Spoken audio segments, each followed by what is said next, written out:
Hello, in this video, I'll give you a quick guide on how to download voice from ElevenLabs on mobile. So, by the way, I'm using a laptop, but this can work too on your mobile phone and the procedure is just the same. So, first you will have to go to elevenlabs.io and make sure that you're already logged in, and then go to text to speech section or speech synthesis. It depends on the terminology that your version has. And now that you're here, you will have to paste your script and then or just enter whatever script that you want, and then you will just have to select voice in the from the right panel, and then what you will have to do next is just stop generate speech, which is right here, and just wait for it to load.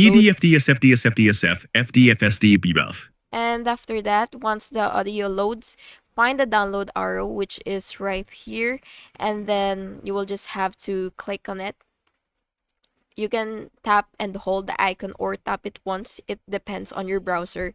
Then you will have to choose download link or save file.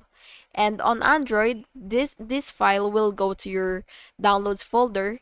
On iPhone, it will save in the Files app under Downloads.